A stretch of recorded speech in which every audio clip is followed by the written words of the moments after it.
नमस्कार, good evening, जय हिंद प्यारे दोस्तों। स्वागत है आप सभी का एक बार फिर से आपके अपने इस YouTube channel learn with DS sir पर। साथियों, आज की इस क्लास में हम आप सभी के लिए लेकर के हाजिर हो चुके हैं एक बार फिर से आरपीएफ कांस्टेबल तथा एसआई परीक्षा 2024 के लिए रीजनिंग का एक बेहतरीन प्रैक्टिस सेट। साथियों, आज हमारा रीजनिंग का प्रैक्टिस सेट नंबर 19 होगा। और इससे पहले कि यदि आपने आरपीएफ कांस्टेबल और एसआई के पिछले 18 प्रैक्टिस सेट नहीं देखे हैं तो आप पिछले प्रैक्टिस सेट को भी देखिएगा। वहां पर भी हमने रीजनिंग को बहुत ही शॉर्ट ट्रिक के माध्यम से करवाया है। तो प्यारे साथियों, बात करते हैं आज की इस क्लास की। तो कुछ इस प्रकार से प्रश्न आप सभी के सामने रहेंगे, जैसे कि क्वेश्चन नंबर 10, जिसमें लिखा है औरत, बुद्धिमान और आदमी, इनके बीच में हमारा सही वेन आरेख क्या होगा। ठीक है। इसके अलावा हम क्वेश्चन नंबर 3 को देखेंगे, जिसमें लिखा है निम्न में से अगली आकृति क्या होगी। प्यारे साथियों, यहाँ पर 3 आकृतियां क्रम में दी गई हैं। उसके बाद चौथे स्थान पर कौन सी आकृति आएगी, इसके बारे में भी हम जानेंगे। तो प्यारे दोस्तों, शुरू कर लेते हैं आज की इस प्यारी सी क्लास को। उससे पहले आपको एक डेटा दिखा देते हैं। साथियों, अभी तक अपने चैनल पर ना सब्सक्राइब करने वालों की जो संख्या है वो 64% हो चुकी है। तो प्लीज़ आप लोगों से निवेदन है कि आप लोग चैनल को ज़्यादा से ज़्यादा सब्सक्राइब कीजिए और इस तरह की बेहतरीन प्रैक्टिस सेट के लिए आप बेल आइकन को भी ऑन कर लीजिए। ठीक है। चलिए हम शुरू करते हैं आज की इस क्लास को। प्यारे दोस्तों, पहला क्वेश्चन हमारे सामने है। क्वेश्चन नंबर 1 कहा गया है कह रहा है यदि ऑटोमोबाइल शब्द के पहले आधे भाग को व्युत्क्रमित किया जाता है तो निम्नलिखित में से कौन सा बाएं छोर से तीसरे अक्षर के दाईं ओर चौथा अक्षर होगा। प्यारे दोस्तों, पहली बात तो हम ऑटोमोबाइल लिखते हैं। यहाँ पर लिखा है AU, फिर क्या है TO, उसके बाद में क्या है MO, उसके बाद में BILE। ठीक है प्यारे दोस्तों, ये हमारे पास ऑटोमोबाइल है और कह रहा है इसके पहले हाथ आधे भाग को हम क्या करते हैं, व्युत्क्रमित। तो सबसे पहले इसको 2 भागों में बांटते हैं। तो कितने लेटर हैं कुल, 1 2 3 4 5 6 7 8 9 10। प्यारे दोस्तों, यहाँ पर कुल लेटर की जो संख्या है वो हमारे पास 10 है। तो हम 5-5 के भाग में इसे बांट लेंगे और दूसरे जो माफी चाहेंगे जो पहला भाग है उसको हम व्युत्क्रमित कर देंगे, यानी उल्टा कर देंगे। तो यहाँ से कर देंगे MO, उसके बाद में क्या हो जाएगा प्यारे दोस्तों MO, उसके बाद में T हो जाएगा और इसके बाद में U और उसके बाद में A। तो पहला भाग हमारा ऐसा हो जाएगा और दूसरा एज इट इज ऐसा ही रहेगा, OBI, उसके बाद LE। तो प्यारे दोस्तों, हमने क्वेश्चन के अनुसार किया। अब प्यारे दोस्तों हमसे कह रहा है कि कौन सा लेटर बाएं छोर से तीसरा, यानी कि प्यारे दोस्तों हमें लेफ्ट से क्या निकालना है, तीसरा के दाईं ओर चौथा, मतलब इसी के राइट चौथा निकालना है। तो प्यारे दोस्तों गौर से देखो, मैंने आपको बताया है जब भी राइट आते हैं या लेफ्ट आते हैं तो घट जाता है। जब इसके अपोजिट लेफ्ट राइट या राइट लेफ्ट आते हैं तो क्या करते हैं हम लोग जोड़ देते हैं। ठीक है। यहाँ पर तो अपोजिट आए हैं तो पहले से हम पकड़ेंगे, लेफ्ट से दोनों को जोड़ देंगे, 4 3 7। प्यारे दोस्तों, हमें लेफ्ट से 7वां बताना है। लेफ्ट का मतलब है बाएं छोर से। तो इस स्क्रीन में अगर आप देख रहे हैं तो बाईं छोर हमारा ये वाला है और जबकि जहां पर आपका सीधा हाथ है ये हमारा दाईं छोर है। ठीक है, इस बात को याद रखेंगे। तो बाएं से हमें 7वां बताना है, पहला, दूसरा, तीसरा, चौथा, 5वां, 6वां और 7वां। प्यारे दोस्तों, 7वां जो लेटर आएगा वो B आएगा, इस बात को याद रखेंगे। क्वेश्चन नंबर 1 का उत्तर होगा विकल्प नंबर 4। ठीक है, इस बात को अच्छे से याद रखेंगे, एक इंपॉर्टेंट क्वेश्चन है आप सभी के एग्जाम के लिए। चलिए क्वेश्चन नंबर 2 में चलते हैं। कहा गया है दोस्तों यदि एक दर्पण को छायांकित रेखा पर रखा जाता है तो निम्नलिखित में से कौन सा विकल्प दी गई आकृति का दर्पण प्रतिबिंब है। प्यारे दोस्तों, हमें यहाँ पर ऑपरेशन दिया गया है, इसका हमें दर्पण प्रतिबिंब बताना है। तो सबसे पहले हमारे पास को जो n होगा वो कुछ इस प्रकार से बनेगा। साथियों देखो, विकल्प नंबर 2 में n है नहीं, इसको छोड़ देते हैं। इसके बाद दोस्तों हमारा O आएगा, O तो हमारा एज इट इज दिखाई देगा, उसके बाद I भी हमारा एज इट इज दिखाई देगा। इसके अलावा जो T होगा वो भी एज इट इज दिखाई देगा। अब A की बात करते हैं तो A भी हमारा लगभग एज इट इज दिखाई देगा। कैसा, एज इट इज, चूंकि दर्पण प्रतिबिंब है। अगर जल प्रतिबिंब होता तो इसके A के पैर ऊपर की ओर कर देते, भाई दर्पण है तो ऐसा ही रहेगा। तो देखो यहाँ पर दर्पण में A उल्टा हो गया, भैया इसमें भी A उल्टा हो गया। तो आप बोलेंगे सर दर्पण प्रतिबिंब में A तो उल्टा होता नहीं है। तो विकल्प नंबर 3 हमारा इस प्रश्न का बिल्कुल सही जवाब बनेगा। इसके अलावा A के बाद क्या आएगा, A के बाद प्यारे साथियों R आ जाएगा। उसके बाद देखेंगे तो हमारे पास E आ जाएगा। क्या आ जाएगा, E आ जाएगा। E के बाद हमारे पास P आ जाएगा और O आ जाएगा। ठीक है, इस तरह से याद रखेंगे। इसका जो उत्तर होगा वो होगा विकल्प नंबर 3। क्वेश्चन नंबर 2 का उत्तर विकल्प नंबर 3 अच्छे से आप सभी याद रखेंगे।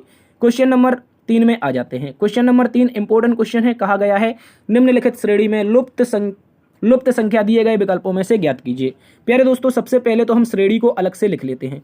क्या है 8 है, उसके बाद में क्या है प्यारे साथियों 29 है, 29 के बाद में क्या है 113 है, 113 के बाद में देखेंगे तो 449 है यानी 449। उसके बाद में साथियों में अगला पद ज्ञात करना है। तो प्यारे दोस्तों गौर से देख लो, इसका जो लॉजिक है बहुत प्यारा सा लॉजिक है। पहली बार में जो लॉजिक चला है वो मल्टीप्लाई 4 हुआ है और माइनस का 3 हुआ है। इस बात को याद रखेंगे, क्या हुआ है मल्टीप्लाई 4 माइनस का 3 यानी कि 8 चौके 32, 32 में से 3 जाएगा तो 29 बचेगा। उसी प्रकार यहाँ पर भी होगा मल्टीप्लाई 4 और माइनस का 3 यानी 29 चौके होता है 116 और 116 में 3 चला जाएगा 100 कितना हो जाएगा 13। और दोस्तों आगे भी यही लॉजिक चलेगा मल्टीप्लाई 4 और माइनस का 3। जैसे ही हम 113 का 4 गुना करेंगे तो 452 हो जाएगा और 3 घट जाएगा तो प्यारे दोस्तों आपके सामने कितना आ जाएगा, आप बोलेंगे सर हमारे पास 449। ठीक यही लॉजिक को हम आगे भी लगा देंगे। तो इसमें भी हम क्या करेंगे मल्टीप्लाई 4 कर देंगे और माइनस का 3 कर देंगे। प्यारे दोस्तों गौर से देखो 400 का 4 गुना 1600 हो जाएगा। ठीक है, अलग से इसको लिख लेते हैं, ये तो 1600 हो गया। उसके बाद 49 का 4 गुना होता है 196 क्योंकि 49 दूनी होता है 98, 98 दूनी 196। ठीक है, इस बात को याद रखेंगे। 49 चौके 196 होता है। और प्यारे साथियों जैसे ही आप इनको जोड़ेंगे तो ये बनेगा 1796 और इसमें से हमें 3 घटा देना है क्योंकि गुणा 4 माइनस 3 हो रहा था तो 3 घटा देंगे आप लोग।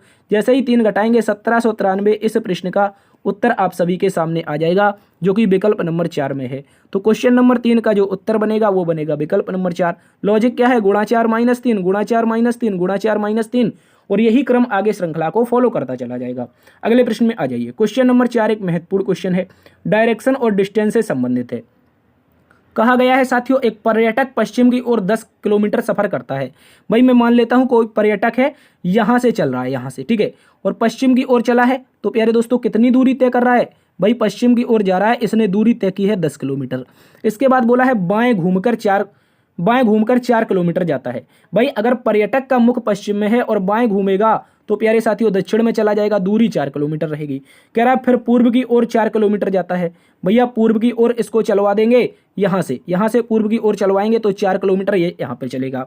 इसके बाद बोला है और दाईं ओर घूमकर 5 किलोमीटर जाता है। प्यारे साथियों अब इसका जो मुख है वो पूर्व में है, कहां पर है, पूर्व में है। और दोस्तों ये दाईं ओर घूमेगा, कहां पर घूमेगा, दाईं ओर। दाईं ओर का मतलब है सीधे हाथ की तरफ। भैया पहले तो पूर्व की ओर घूमकर 4 किलोमीटर चला और दाईं ओर घूमकर 5 चल रहा है। भाई अब दाईं ओर घुमाएंगे तो यहां पर जाएगा और दूरी कितनी तय कर रहा है 5 किलोमीटर। इस बात को याद रखेंगे। कह रहा है बाद में अपने बाईं ओर घूमकर 6 किलोमीटर की यात्रा करता है। प्यारे साथियों अब दक्षिण में मुख है और दक्षिण में मुख होने के कारण जब बाईं घूमेगा तो पूर्व में चला जाएगा। कहां पर, पूर्व में। प्यारे दोस्तों कितना घूम रहा है, आप बोलेंगे साथियों टोटल जो दूरी तय कर रहा है वो यहां से कितनी तय कर रहा है, याद रखेंगे 6 किलोमीटर की दूरी। अब कह रहा है अपने प्रारंभिक स्थान से किस दिशा में है। प्यारे साथियों गौर से देखो प्रारंभिक स्थान हमारे पास कुछ ये वाला था, ये वाला, ठीक है, और पहुंचा कहां पर है, इस दिशा में पहुंचा है। भैया अगर आप गौर से देखोगे ये 4 है तो ये भी 4 है, तो अगर ये 4 हो गई तो शेष 6 बची और शेष 6 ये जो है ये नीचे कॉमन हो जाएगी। तो प्यारे दोस्तों प्रारंभिक स्थान से जो दिशा होगी वो साथियों दक्षिण की दिशा आएगी। कौन सी दिशा आएगी प्यारे दोस्तों, अच्छे से याद रखेंगे, दक्षिण दिशा आएगी। और दक्षिण दिशा हमें विकल्प नंबर 4 में दिया है। विकल्प नंबर 4 इस प्रश्न का बिल्कुल सही जवाब है। आई होप आप लोग इस प्रश्न को अच्छे से समझे होंगे। देखो एक बार फिर से समझो। सबसे पहले पश्चिम में गया 10 किलोमीटर, उसके बाद बाएं घूमा तो पश्चिम में मुख होने के कारण मैंने उसको बाएं घुमाकर दक्षिण चलाया। उसके बाद जब दक्षिण 4 चला तो फिर उसने कह दिया सीधा पूर्व में 4 किलोमीटर चला गया। मैंने कहा ठीक है भाई 4 किलोमीटर पूर्व में चला लेते हैं। अब कह रहा है दाईं ओर घूमकर 5 किलोमीटर चला। भैया पूर्व में मुख था तो इस कारण मैंने इसको कहां पर, नीचे की ओर चला दिया 5 किलोमीटर। उसके बाद फिर बोला है कि बाईं ओर घूमकर 6 चल रहा है। तो दोस्तों अंत में वो यहां पर आया और शुरुआत यहां से की थी। ये जो दिशा होगी वो प्यारे दोस्तों दक्षिण हो जाएगी। इस बात को याद रखेंगे। क्वेश्चन नंबर 5 एक इंपॉर्टेंट क्वेश्चन है, इसका उत्तर बताइए। साथियों बोला गया है निम्नलिखित शब्दों को शब्दकोश के क्रम में व्यवस्थित कीजिए। प्यारे दोस्तों इनको हम अंग्रेजी वर्णमाला के शब्दकोश के अनुसार व्यवस्थित करेंगे। जो पहले आएगा उसको पहले लिखेंगे, बस इस बात को याद रखेंगे। तो शुरुआत करते हैं। देखो अगर आप सभी विकल्पों को देखें तो इनमें 3 लेटर कॉमन है, EXP और प्यारे दोस्तों यहां पर भी EXP है और यहां भी EXP है। उसके बाद जब हम विकल्प नंबर 1 को देखते हैं, प्यारे साथियों जब हम विकल्प नंबर 1 को देखते हैं तो हमें पता चल रहा है कि अगला जो लेटर आया है वो L आया है। क्या आया, L। एल चूंकि कितने पर होता है, 12 पर होता है। अगर हम विकल्प नंबर 2 को देख लें, ठीक है, विकल्प नंबर 2 को, उसके बाद हम इसी क्रम में 3 को देखेंगे, फिर 4 को देखेंगे, ठीक है, उसके बाद में फिर 5 को देखेंगे, इस तरह से विकल्प देखेंगे। तो प्यारे साथियों पहली बार में तो एल 12 पर आया और दूसरे वाले विकल्प में भी 12 पर आया है एल। तीसरे वाले विकल्प में देखेंगे तो यार ओ आया है, ओ जो कि होता है 15 पर, ठीक है, इस बात को याद रखेंगे। इसके बाद चौथे वाले को देखते हैं तो फिर से ओ आया है, चौथा लास्ट में है विकल्प, इसमें भी ओ आया है, तो ये भी हमारा 15 पर हो जाएगा। लेकिन प्यारे दोस्तों विकल्प नंबर 5 को जब देखते हैं यहाँ पर, ये 5वां नंबर विकल्प, तो इसमें प्यारे दोस्तों एल आ रहा है चूंकि 12 पर है। तो प्यारे साथियों आप अगर गौर से समझें तो यहाँ पर आप पाएंगे, क्या पाएंगे साथियों, जो 15 वाले हैं वो तो लास्ट में आने चाहिए, 3 और 4, 3 और 4 लास्ट में आने चाहिए भैया, 3 4 लास्ट में नहीं है, देखो यहाँ पर, यहाँ भी नहीं है 3 4 लास्ट में। अब क्या करें भैया, अब हमारे पास 3 विकल्प बचते हैं, 1 2 और 5। 1 2 और 5 का अगला वाला चेक करते हैं। जैसे ही अगला चेक करोगे तो यहाँ पर क्या है, ओ है, क्या है, इसमें पहले वाले में ओ है चूंकि 15 पर होगा, और यहाँ पर हम दूसरे वाले में देखें फिर से ओ है, तो ये भी हमारा 15 पर होगा। लेकिन प्यारे साथियों जब आप देखेंगे किसको, 5 नंबर को, इसमें भी ओ है, तो ये भी हमारा 15 पर होगा। तो इससे तो पता चल नहीं रहा कि ये कौन से नंबर पर आएगा। इसके बाद अगला लेटर चेक करते हैं। ओ के बाद क्या है, यहाँ पर आई है, क्या है साथियों, पहले नंबर विकल्प में क्या है, आई है, तो आई 9 पर होता है। भैया दूसरे नंबर विकल्प में क्या है, एस है, चूंकि कितने पर होता है, 19 पर होता है। और 5वें नंबर विकल्प में देखोगे तो आर है, 18 पर होता है। तो इससे आपको कन्फर्म पता चल जाएगा कि पहले स्थान पर जो होगा वो पहला नंबर का विकल्प होगा, दूसरे स्थान पर जो होगा वो 5वें नंबर का विकल्प होगा। कौन सा होगा साथियों, 5वें नंबर का। और इसके बाद तीसरे स्थान पर जो होगा वो दूसरे नंबर का विकल्प होगा। तो देखो 1 2 5 से शुरुआत होनी चाहिए भैया, ये तो 1 2 5 से नहीं, ये 1 5 2 से कर रहा है, तो गलत हो गए। यहाँ पर उत्तर आएगा प्यारे साथियों हमारा विकल्प नंबर 2। क्या आएगा, विकल्प नंबर 2। और 3 और 4 हमारे लास्ट में आ जाएंगे, इस बात को आप सभी अच्छे से याद रखेंगे, ठीक है। यहाँ पर 1 2 5 से हो रही थी, जबकि प्यारे दोस्तों उत्तर तो हमारा 1 5 2 3 4 आ रहा है, तो यहाँ से हमारा विकल्प नंबर 2 इसका सही उत्तर होगा। चलिए आई होप समझे होंगे आप लोग। क्वेश्चन नंबर 6 में आ जाइए। ब्लड रिलेशन का एक महत्वपूर्ण प्रश्न है, इसको देखिए। कहा गया है ए बी की बहन है। प्यारे दोस्तों जो ए है वो बहन है किसकी, पीछे वाले बी की, इस बात को याद रखेंगे। आगे बोला है सी जो है वो बी की माता है। प्यारे दोस्तों जो सी है वो किसकी माता है, बी की माता है, इस तरह से। अब कह रहा है डी जो है वो सी का पिता है। भैया सी का पिता कौन है, आप लोग अच्छे से याद रखेंगे। 1 मिनट इसको थोड़ा नीचे बनाते हैं। ये बी की बहन हो गई ए, और बी की माता कौन है भैया, सी। सी बी की माता है, माता बना दिया। और डी जो है वो सी के पिता है, तो दोस्तों हम डी को यहाँ पर रख देंगे, पिता है चूंकि प्लस लगा देंगे। इसके बाद ई डी की माता है। ये तो बहुत लंबी पीढ़ी जा रही भाई, इसको पूरा मिटाना पड़ेगा। अब देखो शुरुआत से देखते हैं। ए जो है प्यारे दोस्तों वो बहन है किसकी, बी की बहन है, ठीक है। उसके बाद बी की माता कौन है, सी जो है वो बी की माता है, सी को माता बना दिया, ठीक है। इस तरह से याद रखेंगे। ये जो सी है ये माता है किसकी, याद रखेंगे बी की। इसके बाद सी के पिता कौन है, डी है, तो डी सी का पिता है, तो इनका पिता इनके ऊपर आएगा तो डी हो जाएगा, ठीक है। ये पिता है, प्लस लगा देंगे। इसके बाद बोला है ई जो है वो डी की माता है। डी की माता कौन है भैया, डी की माता जो पता चल रही है वो हमें ई पता चल रही है। कौन चल रही है, ई। तो इस तरह से हम ई रख देंगे, माता है माइनस लगा देंगे। प्रश्न में पूछा है तो ए से डी का क्या संबंध है भैया, से लगा है ए के साथ, किसके साथ, ए के साथ। तो ए से डी का क्या संबंध है, ए से डी का क्या संबंध है, तो बोलेंगे आप लोग ये क्या संबंध है भैया, ए से डी का। ए से डी का क्या संबंध है प्यारे दोस्तों, ए से लगा है ए के साथ, तो ए क्या बोलेगा, ए प्यारे दोस्तों डी को बोलेगा, क्या बोलेगा, नाना जी बोलेगा। क्या बोलेगा, ए से डी का। तो बताओ क्या संबंध है, आप बोलेंगे ए से पूछा है तो ए क्या बोलेगा, डी को, ए बोलेगा, डी को क्या बोलेगा, तो प्लस है, चूंकि जेंडर यहाँ पर प्लस है, पॉजिटिव जेंडर है यानी कि मेल है ये, तो ये क्या हो जाएगा, ये बोलेगी मेरी मम्मी के पिता मेरे नाना जी। क्या हो जाएंगे प्यारे दोस्तों, नाना जी हो जाएंगे। इस बात को याद रखेंगे। अगर क्वेश्चन ये पूछ लेता, डी यहाँ पर पूछ लेता, जो ए है ए का डी से पूछ लेता, ए का डी से अगर पूछ लेता, क्या पूछ लेता, ए का डी से, ऐसा पूछता, ए का डी से, ठीक है, ए का डी से पूछता अगर, तो प्यारे दोस्तों ये उत्तर बदल जाता। ए का डी से पूछता तो आप बताते ए का डी से क्या है भैया, ये देवती यानी नातिन हो जाता। क्या हो जाता, नातिन हो जाता, ठीक है। यहाँ से अगर पूछता डी से तो ये नातिन थी, क्या थी, नातिन थी। जबकि प्यारे दोस्तों यहाँ पर हमसे पूछा है ए से डी का, ए से डी का पूछा है, तो हमारा नाना उत्तर आएगा। प्यारे साथियों नाना हमें दे रखा है विकल्प नंबर 2 में। विकल्प नंबर 2 इस प्रश्न का बिल्कुल सही जवाब होगा। इस बात को आप सभी अच्छे से याद रखेंगे। एक इंपॉर्टेंट क्वेश्चन है, एग्जाम में पूछा गया था आरपीएफ में, तो हमने आपको समझा दिया। अगले प्रश्न में आ जाइए। रैंकिंग से संबंधित एक अच्छा सा क्वेश्चन आया है। कहा गया है सुधीश का कक्षा में ऊपर से 7वां और नीचे से 28वां स्थान है, तो कक्षा में कुल कितने विद्यार्थी हैं। प्यारे साथियों सबसे पहले मैं एक कक्षा को डिजाइन करता हूं। मान लेता हूं ये एक कक्षा है, इसमें जो सुधीश नाम का लड़का है, कौन से नाम का, सुधीश, वो ऊपर से 7वें नंबर पर है। कौन से नंबर पर है प्यारे साथियों, ऊपर से S4 सुधीश नाम का जो लड़का है S4 सुधीश जो है वो कितने नंबर पर है भैया, 7वें नंबर पर है। लेकिन प्यारे दोस्तों यही सुधीश की जब बात आती है तो नीचे से कितने नंबर पर है भाई, नीचे से ये 28वें नंबर पर है। तो मुझे बताओ कक्षा में कुल कितने विद्यार्थी हैं। आप बोलेंगे सर ये तो कंडीशन वही वाली आ गई, लेफ्ट प्लस राइट वाली। मैं कह रहा हूँ लेफ्ट है प्लस में राइट है, टोटल निकालने हैं तो -1 करके टोटल का फॉर्मूला होता है, लेफ्ट प्लस राइट -1। यानी कि एक ही व्यक्ति है, उसकी दो कंडीशन है, एक बाएं से दे रखी है, एक दाएं से दे रखी है। भैया बाएं से कंडीशन की बात आती है, कहाँ से, बाएं से। बाएं से कंडीशन 7वीं है, राइट से कंडीशन 28वीं है, और हमें इन दोनों को जोड़ करके -1 कर देना है, जिससे हमारे टोटल स्टूडेंट पता चल जाएंगे। टोटल बराबर क्या हो जाएगा, 28 7 35 में से एक जाएगा तो 34। क्या आएगा, 34 आएगा। इस बात को याद रखेंगे प्यारे दोस्तों। 34 हमें विकल्प नंबर 1 में दिया है, विकल्प नंबर 1 हमारा सही उत्तर है। ये आप लोगों को अच्छे से याद रखना है। क्वेश्चन नंबर 8 में चलते हैं। कहा गया है क्या अनावश्यक उत्पादों, क्या कह रहा है, क्या अनावश्यक उत्पादों के विज्ञापन पर प्रतिबंध होना चाहिए। कथन है, उसके बाद 2 तर्क हैं, अपने हिसाब से तर्क देने हैं। जल्दी से बताओ प्यारे साथियों। कह रहा है कि क्या अनावश्यक उत्पादों के विज्ञापन पर प्रतिबंध होना चाहिए। तर्क नंबर 1 कह रहा है हाँ, यह उत्पाद की अनावश्यक खपत को घटा सकता है। कह रहा है नहीं, इससे उत्पादन के विस्तार में वृद्धि होगी। आप लोग बताइए इसका उत्तर क्या होगा, जल्दी से बता देंगे। बताइए साथियों क्या होगा इसका उत्तर। अब देखो हम बताते हैं। कह रहा है क्या अनावश्यक उत्पादों के विज्ञापन पर प्रतिबंध होना चाहिए, तो कह रहा है हाँ, यह उत्पाद की अनावश्यक खपत को घटा सकता है। भैया संभावना की बात आ रही है। कह रहा है जब अनावश्यक उत्पादों के विज्ञापन पर हम प्रतिबंध कर देंगे या प्रतिबंध होना चाहिए तो हाँ, इससे क्या इफेक्ट पड़ेगा, इफेक्ट पड़ेगा जो अनावश्यक खपत है उसको घटा सकता है। पहली बात बिल्कुल सही है। कह रहा है नहीं, इससे उत्पादन के विस्तार में वृद्धि होगी। भाई जब कह रहा है जो उत्पादन है इसके विज्ञापन पर ही प्रतिबंध हो जाएगा तो इसमें भैया विस्तार कैसे हो सकता है, इसके उत्पादन में विस्तार में वृद्धि कैसे हो सकती है। तो भाई ये तो बिल्कुल गलत है। तो आप बोलेंगे साथियों पहला वाला तर्क बिल्कुल प्रबल है। तो तर्क 1 प्रबल की जब बात आती है तो विकल्प नंबर 1 हमारा सही उत्तर होगा। इस बात को याद रखेंगे। क्वेश्चन नंबर 8 का उत्तर विकल्प नंबर 1 होगा। चलते हैं अगले क्वेश्चन में। अगला क्वेश्चन नंबर 9 एक बेहतरीन क्वेश्चन है, इसको बताइए। कहा गया है निम्नलिखित श्रेणी में लुप्त आकृति दिए गए विकल्पों में से ज्ञात कीजिए। तो प्यारे दोस्तों इसको हम समझेंगे।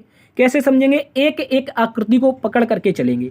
जैसे मैं पकड़ लेता हूं इस वाली आकृति को, पहले अगर मैं इस आकृति को पकड़ता हूं तो प्यारे दोस्तों इसकी जो दिशा है वो दक्षिण में है। कहां पर है साथियों, इसकी जो दिशा है वो कहां पर, दक्षिण में है। जबकि इस यही आकृति दूसरे वाले में जाकर के पूर्व में दिशा बना रही है। कहां पर, पूर्व में। तो उसके बाद ये कहां पर, उत्तर में बना रही है। भाई देखो पहले दक्षिण में थी, उसके बाद कहां गई, पूर्व में गई, फिर उत्तर में गई। तो अगली बार दिशा कहां पर होगी भैया, पश्चिम में होगी। भाई पश्चिम में इसकी जो दिशा होगी तो विकल्प नंबर 1 तो हमने सीधा सा गलत कर दिया। इसके बाद अब देखो, अब दूसरे वाले को पकड़ते हैं, इस एरो को। कौन से एरो को प्यारे साथियों, ये वाले एरो को। गौर से देखो मैं इस एरो को पकड़ने की बात कर रहा हूं। तो पहली बार में ये जो एरो है, ये जो हमारा एरो है ये कहां पर है भैया, दक्षिण की ओर है। कहां पर है, दक्षिण की ओर है। दूसरे वाले में यही एरो कहां पर जा रहा है, पश्चिम की ओर जा रहा है। तीसरे वाले में ये एरो हमारा उत्तर की ओर जा रहा है। देखो यहां से चला दक्षिण से पश्चिम, पश्चिम से उत्तर, तो अगली बार में कहां पर होगा भैया, पूर्व में होगा। ये वाला एरो ये पूर्व में होगा, तो ये वाली लाइन बिल्कुल गलत है, दूसरे नंबर का ऑप्शन। ठीक है, इस बात को याद रखेंगे। इसके बाद अब हम पकड़ते हैं लास्ट वाली लाइन जो हमारे सिंगल की तरफ इशारा कर रही है, ये वाली। ठीक है, ये वाली सिंगल वाली। तो ये कहां पर है, पहली बार में हमारी कहां पर है प्यारे साथियों, गौर से देखो 1 मिनट। पहली बार में ये कहां पर है, तो आप बोलेंगे भैया पूर्व की ओर है ये। ठीक है, पहली बार पूर्व की ओर है। दूसरी बार ये कहां पर है भाई, ये दक्षिण की ओर है। तीसरी बार ये कहां पर है, तो आप बोलेंगे पश्चिम की ओर। पूर्व से गए भैया दक्षिण, दक्षिण से गए हम लोग पश्चिम, पश्चिम से अब हम कहां पर जाएंगे, पश्चिम से प्यारे साथियों हम लोग जाएंगे उत्तर में। कहां पर जाएंगे, उत्तर में। भाई ये तो दक्षिण की ओर मुख कर रही है तो गलत है, उत्तर की ओर आना चाहिए। तो जब 3 विकल्प हमने काट दिए तो हमारा चौथा विकल्प ऑटोमेटिक सही उत्तर हो जाएगा। इस बात को आप सभी अच्छे से याद रखेंगे। देखो जब भी ऐसा प्रश्न आता है तो इसके जो पॉइंट है वो कैसे सॉल्व करते हैं, एक एक को पकड़ो और चारों की दिशाएं देख लो। तो अगली बार में जो आकृति आएगी वो यहाँ पर हमारा चौथे नंबर का विकल्प जो होगा क्वेश्चन नंबर 9 का सही उत्तर होगा। ठीक है, इस क्वेश्चन मार्क के स्थान पर चौथा नंबर विकल्प आएगा। क्वेश्चन नंबर 10 कहा गया है साथियों, क्या बोला है, कह रहा है कि निम्नलिखित कौन सा उत्तर, नहीं कह रहा है कि निम्नलिखित कौन सी उत्तर आकृति प्रश्न आकृति के प्रतिरूप को पूरा करेगी। भैया ऐसी कौन सी उत्तर आकृति है जो इस प्रश्न आकृति के प्रतिरूप को पूरा कर सकती है। तो भाई सबसे पहले तो एक बात याद रखो, ये पहली बात तो ऐसा बनेगा, उसके बाद यहाँ से इस तरह से कंप्लीट होगा। ठीक है, ये हमारा कुछ इस तरीके से यहाँ पर कंप्लीट होगा।